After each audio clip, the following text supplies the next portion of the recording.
Industri ban saat ini mengusulkan agar dapat masuk pada kategori sektor kritikal. Hal ini mengingat proses produksi yang harus berjalan secara utuh dengan kapasitas penuh.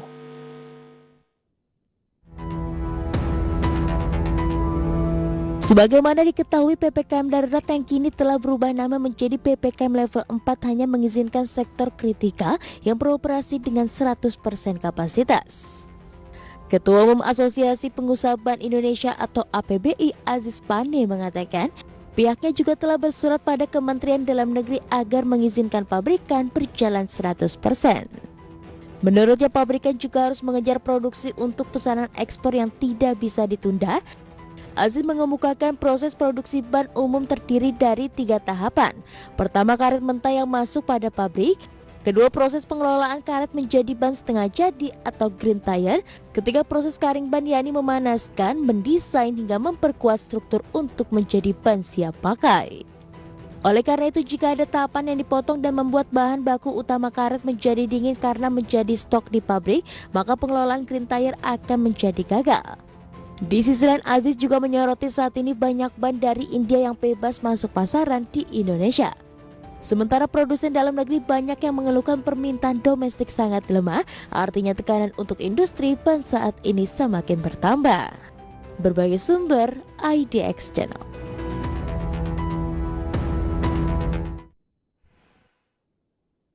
Ya, pemirsa, untuk membahas tema kita di paruh pertama di Market Review mengenai urgensi usulan industri ban masuk ke dalam sektor kritikal. Sudah terhubung melalui aplikasi Zoom Bapak Aziz Pane, Ketua Umum Asosiasi Produsen Ban Indonesia atau APBI. Selamat pagi, Pak Aziz. Ya, Pak Aziz, baik. Dapat mendengar suara saya dengan baik ya, Pak? Ya, baik sekali. Baik, oke. Pak Aziz, sebelum kita kemudian bicara mengenai urgensi bagaimana sebetulnya teman-teman industri ban di Indonesia mengusulkan kepada pemerintah agar masuk ke dalam sektor kritikal begitu. Saya ingin tahu sebetulnya dampak penerapan PPKM sejauh ini terhadap industri ban seperti apa, Pak Aziz? Selamat pagi para pemirsa IDX. Pertama-tama saya ucapkan selamat pagi dan selamat ketemu di forum diskusi hari ini. Mas saya nggak pakai ini karena nggak kedengaran nanti nggak pakai masker, tapi bukan berarti itu. Baik, Pak, silakan dilanjutkan. Itu dia. Ban itu banyak sekali bantuannya kepada negara, apalagi seperti Indonesia ini sebagai penghasil karet. Pertama, makin tinggi produksinya, makin berbahagia petani karet. Itu petani karet. Dua, makin tinggi produksinya, makin dibutuhkan, makin bisa dipenuhi kebutuhan daripada transportasi umum, mulai dari angkot sampai bis sampai angkutan truk itu ban, pakai ban semua. Dua ya, jadi dia membantu petani karet, dia itu membantu transportasi. Tiga, dia itu menambah devisa negara. Karena ekspor kita itu 70% ban kita itu diekspor. Jadi memang tidak ada pilihan lain bagi pemerintah. Industri ban ini harus diperhatikan. Makanya sebagai seorang bekas direksi di ada perusahaan ban BUMN dulu namanya PT Intel, Bung Karno mengatakan ada di batu peresmian. Mengatakan kita memerlukan ban untuk mengangkut prajurit dan meriam. Artinya bukan hanya di suasana damai, masa perang pun ban dibutuhkan. Oleh karena itu, industri ban di Indonesia ini sudah ada pertama kali Goodyear 1935 sudah ada di Bogor. Makanya sewaktu ada invasi Jepang ke Indonesia, yang pertama kali dia serang adalah Bogor. Karena Jepang itu bisa bikin pesawat, tidak bisa bikin ban. Makanya dia mendapat teknologi ban itu dari Goodyear Indonesia Bogor, ini sejarah. Sehingga dia itu bisa menyerang di Midway dan di Guadalcanal dan Iwo Jima itu bisa menyerang Amerika itu karena banyak dibuat hasil teknologi yang diambil dari Goodyear Bogor butir Bogor. Jadi itulah pentingnya ban. Nah sekarang ban ini, kalau kami nggak operasi, ban nggak ada, transportasi nggak bisa jalan.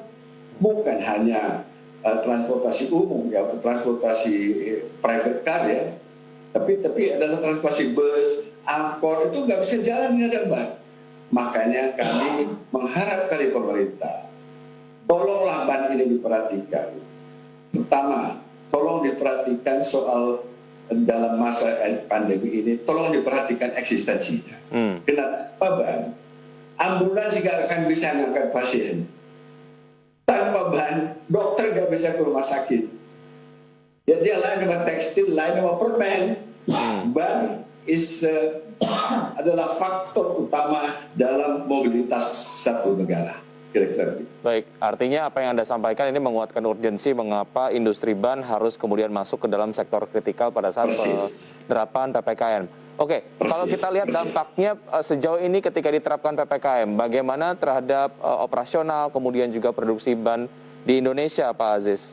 Buat terasa sekali. Pada awal-awal pandemi akhir 2019-2020 itu ya, awal-awalnya itu kita hancur habis sekitar 40%. Dan karena bahan baku ban itu mahal, kita tidak membuat ban kalau nggak diminta pasar. Oleh karena kami terpaksa menciptakan tenaga kerja. Karena kita hanya membuat ban untuk pesanan, jangan sampai sayang bahan bakunya. Oleh karena itu, pada waktu itu kita sudah 40% tinggal, sudah Senin Kemis. Ya, tapi membaik sedikit pada bulan November, September Oktober mulai membaik. Dan sekarang ini masih bisa 60-65%. Tapi dengan adanya lagi ini PPKM darurat ini, atau turun lagi. Artinya secara pengaruh terhadap industri ban nasional, penerapan PPKM dampaknya lebih parah jika dibandingkan dengan pembatasan-pembatasan lainnya yang sempat diterapkan di Indonesia ya, Pak Aziz ya? Oke, baik. Ya, Pak Aziz, mengenai bagaimana sebetulnya ini dapat menjadi urgensi lah agar sektor ataupun industri ban nasional masuk ke dalam sektor kritikal. Sejauh mana ini sudah disampaikan kepada pemerintah dan responnya seperti apa? Oh, sudah pada awalnya itu kami marah sekali Pak Widi, ya, Pak pemirsa sekalian. Pada awal 2020 itu kami marah sekali. Itu toko ban diobrak-abrik Satpol. Karena waktu itu belum ada permintaan Menteri Dalam Negeri ya supaya Satpol itu humanis ya. Mereka obrak-abrik kanan kiri, obrak sampai kita tuh kewalahan. Diobrak-abrik ban. Mereka nggak tahu. Dia ke situ juga pakai ban motor Pak, enggak ya kan. Diobrak-abrik semuanya. Tapi kita sudah bicara baik-baik, terutama Pemda ya, Pemda DKI itu sangat memperhatikan. Sesudah kita kasih mengerti, mereka mengerti. Jadi ada satu problem Pak, yang harus diperhatikan oleh pemerintah adalah jangan mengambil kebijakan itu yang sifatnya itu sangat general, harus spesifik. Ban lain dengan tekstil, ban lain dengan garment, ban lain dengan pabrik sepatu karet, ban lain dengan industri sarung tangan karet. Jadi dikategorikan gitu loh kira-kira. Baik, oke. Ketika akhirnya ada usulan dari industri ban nasional untuk memasukkan industri ban ke dalam sektor kritikal, bagaimana sebetulnya pemerintah akhirnya memberikan respon dan nampaknya akan mengakomodir masukan tersebut, Pak Aziz? Iya, kelihatan. Terima kasih. Ya, artinya, ya, silakan dilanjutkan, Pak. Terima kasih itu Pak, kami terima kasih pada pemerintah. Tapi sebelumnya belum loh, baru-baru ini pemerintah masih katakan hanya boleh satu shift. Loh, industri ban itu nggak bisa di-shift karena dia itu the whole product. Yang tadi sudah disampaikan oleh pengantar daripada acara ini. Itu kita beri dulu semua bahan baku masuk. Bahan baku masuk proses satu. Harusnya bahan baku masuk proses membuat green tire. Ya, sudah bikin green tire, dia dimasak baru jadi tire. Ini persis kayak masakan. Kalau lu potong di tengah, berantakan. Habis itu yang hasil produksi itu berantakan, nggak bisa dipotong-potong. Nah, maka saya katakan supaya pemerintah sebelum mengambil kebijakan perhatikan dulu industrinya gitu loh. Oke, ya terkait dengan karakteristik produksi ataupun industri ban sendiri ini juga sudah dikemukakan kepada pemerintah ya, walaupun mungkin secara gestur mungkin kayaknya mungkin akan diakomodir begitu, tapi bagaimana kemudian mereka akhirnya memahami sehingga itu diformulasi dalam sebuah kebijakan yang custom dan sesuai begitu ya? Iya, terima kasih.